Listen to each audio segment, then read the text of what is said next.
All right, peace and blessings, all praises to the Most High. Welcome to another episode of Taylor House Publishing. And today I'm going to give you a little update on the Karmelo Anthony Austin Metcalf and the Metcalf twin story. We all know the incident that happened on April the 2nd that resulted in the loss of life of 17-year-old Austin Metcalf and the charges brought against 17-year-old Karmelo Anthony, who claims that he pulled out a knife and defended himself in self-defense. Now, I'm going to play you a narrative of events that is actually from the mouth of Austin's twin brother, which gives a little bit of insight into what really happened between these three children. Also, I'm going to play you some narrative from the police report, which is read by another man, and it gives two conflicting stories. But it also kind of uh, once again in his mind it kind of convicts Anthony, but in my mind it justifies Anthony. But I'm also going to give you some more information about some other information that has arisen about these twins. But first, let's play this narrative real quick, and then I'll be back with the commentary. Hold on.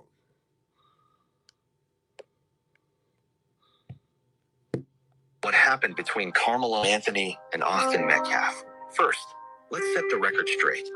Karmelo Anthony was not some stranger who wandered into an event. He was a Centennial High School track athlete, on site for an official competition that day. When it began to rain, like everyone else, he sought shelter under a tent near the track. A perfectly reasonable decision, and well within his rights as an athlete participating in the event. According to the official transcript of Austin Metcalf's brother's statement, it all started to rain and people were taking shelter under the tent. This confirms it. It was still raining when Karmelo took refuge. He had every right to be there. And he said, "I'm mellow." He said, he had a Centennial track sweat on. He said, "Hey, man, you're in the wrong spot." There was this kid, before I knew his name now, this kid was sitting under our tent at track. We asked him to move. The brother noticed Mr. Anthony sitting under the tent and asked him to leave. But again, it was raining, and this was a public athletic event. Karmelo refused to move, and that's when words were exchanged. We asked him to move. He started getting aggressive and talking reckless. And my brother stepped in and said, "You need to move." And he's like, "Make me move." Also grabbed his backpack. At this point, Austin Metcalf stepped in. His brother admits it in his own words. Like he always does, he got involved, trying to defend his brother. But what Austin did next crossed the line. He reached for Karmelo's belongings and invaded his personal space. That's not just interference. That is assault. Trying to physically remove someone from a space they have a legal and logical right to be in is not just a bad choice. It's a crime. From the brother's own words, the time frame was about 30 seconds. Everything happened fast, but quick doesn't mean unclear. Karmelo shown saying calmly, "Touch me and see what happens," wasn't antagonizing. It was a legal warning, a clear invocation of his right to defend himself under stand your ground laws. Now here's where it gets serious. Austin, while already arguing, made a threatening gesture. But it wasn't just him. His brother was still engaged. That's two people versus one. In legal terms, this is the definition of a credible threat to serious bodily harm. So even if Karmelo had a knife, the law makes room for that. Possession of a blade in a moment of self-defense is a minor offense overridden by the stand your ground doctrine. This wasn't about violence. It was about a young athlete trying to protect himself in a moment where things escalated far too fast. The law is clear, the transcript is honest, and the truth is finally being told. All right, so there you hear the narrative of events from Austin's own brother. He said that Karmelo came under the tent and they told him to move. Like the brother wasn't even involved initially. And you hear the brother saying words like he started getting aggressive and talking reckless. Like those are words that you use, when you are about to do something with, oh, he's talking reckless. Oh, you talking reckless? And talking reckless doesn't have to mean talking reckless. Talking reckless mean that you might just not agree with what he said.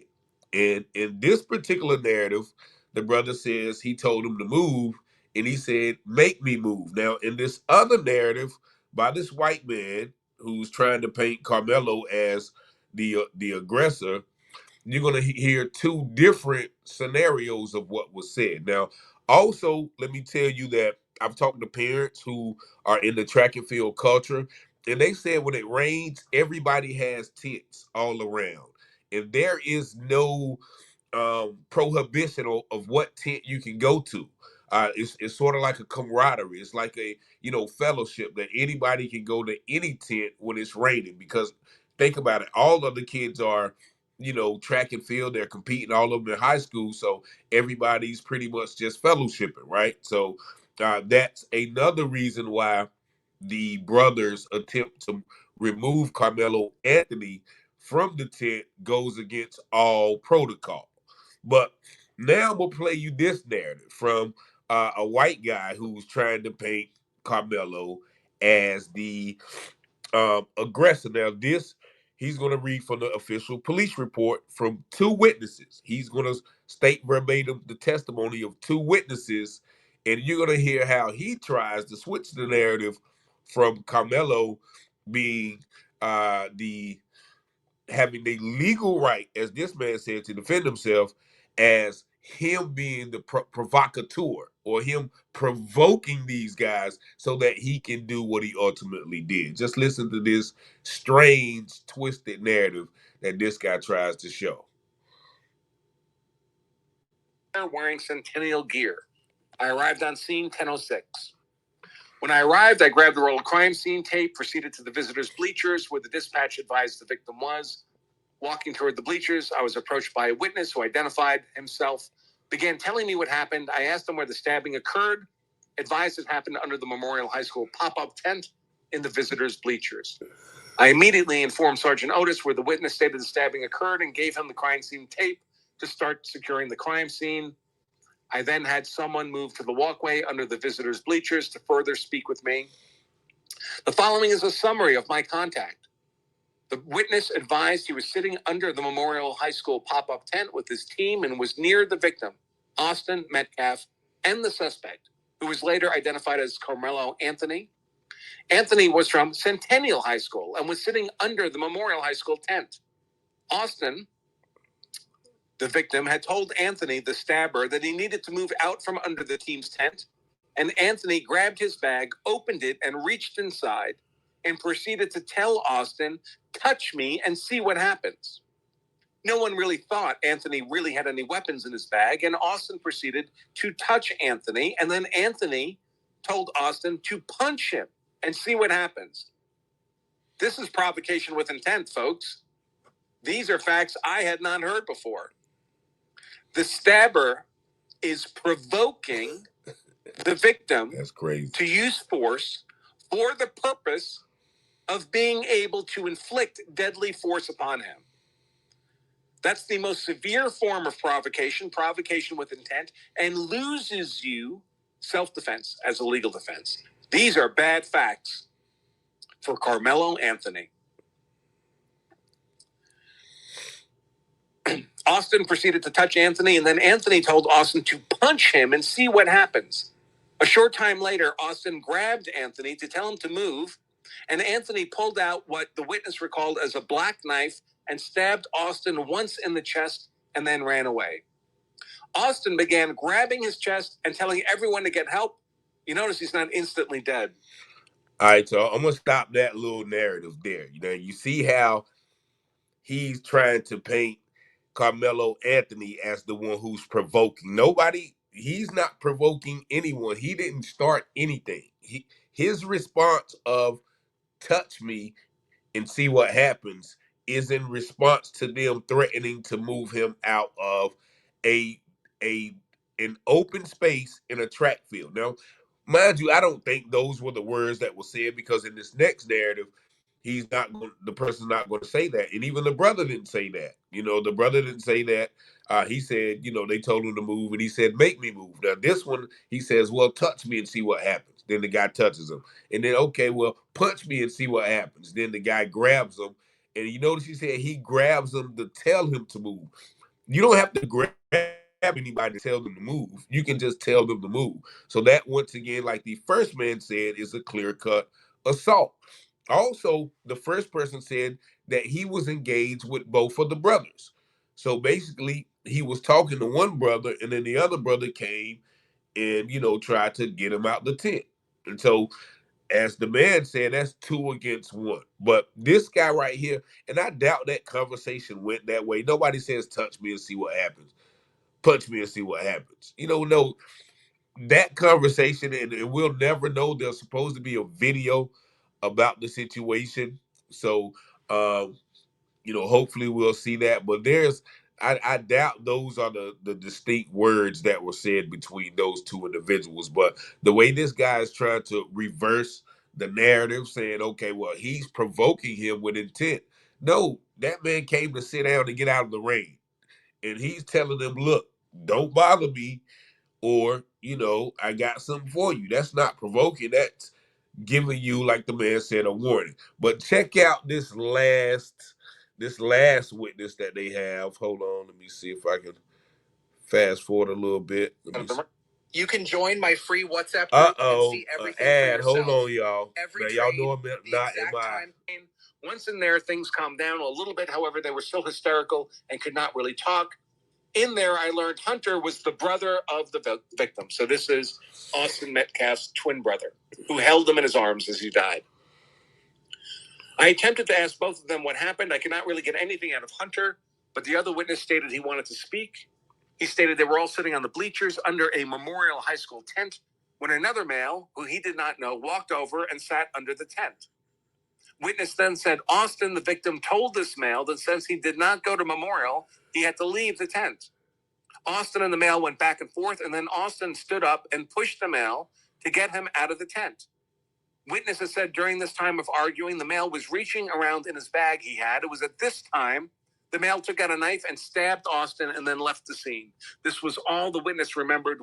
See, now that's a totally different narrative. Austin just came up politely and said, hey, since you don't go to whatever school he went to, you have to leave the tent. Now they go back and forth. And in the midst of them, wrestling, then he pulls out, the knife. So those are 3 different narratives from 3 different people of what happened.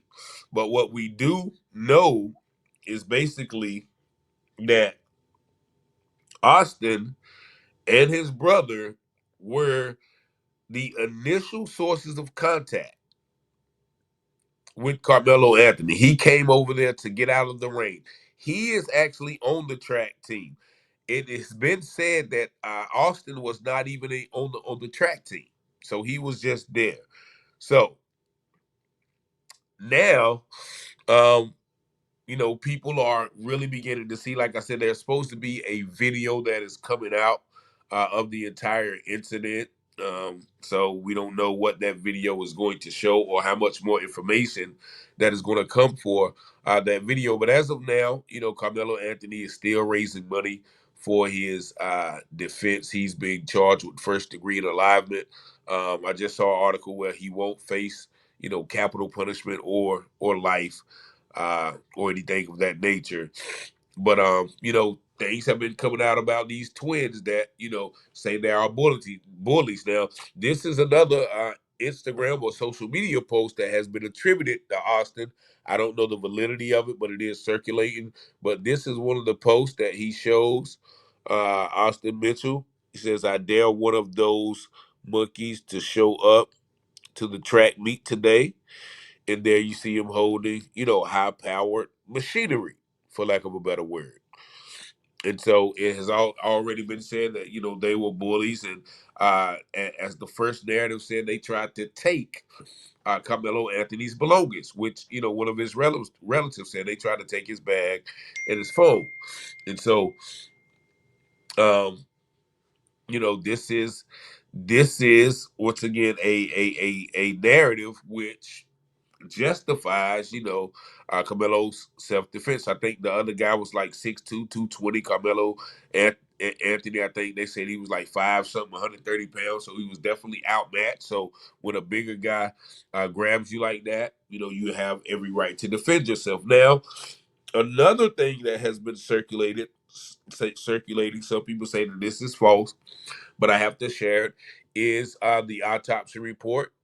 This autopsy report, if you can read it, it lists the cause of his demise as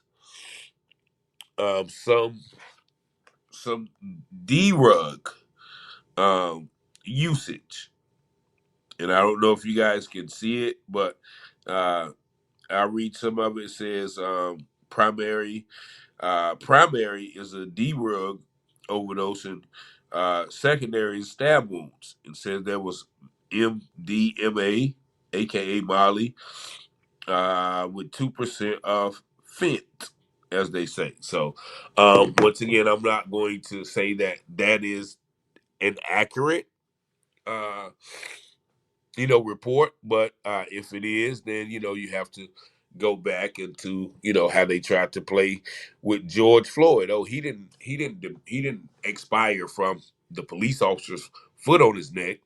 He expired from some D-rug usage. So this story is continuously unfolding. I got some of this information yesterday. As you know, we still down here in Mississippi. Mississippi is still burning. So I definitely have some footage of what we've been doing down here, trying to get some justice for these families. Shout out to Bridges, Mississippi, my brother Markel Bridges, the political People's Political Party. Man, there's so many. Huey P. Newton Gun Club, uh, NFAC, the new Black Panther Party, man, all of the organizations that came down and, tried to help get some justice for some of these families who have been, dealing with some horrific issues. But y'all know I didn't even put my thing in, I'm off point. But y'all know the number right there. Y'all see it now, 1-958-77782. Peace and blessings. I'm sure there's gonna be more information that come out about this story. But y'all have a blessed day. Peace and love.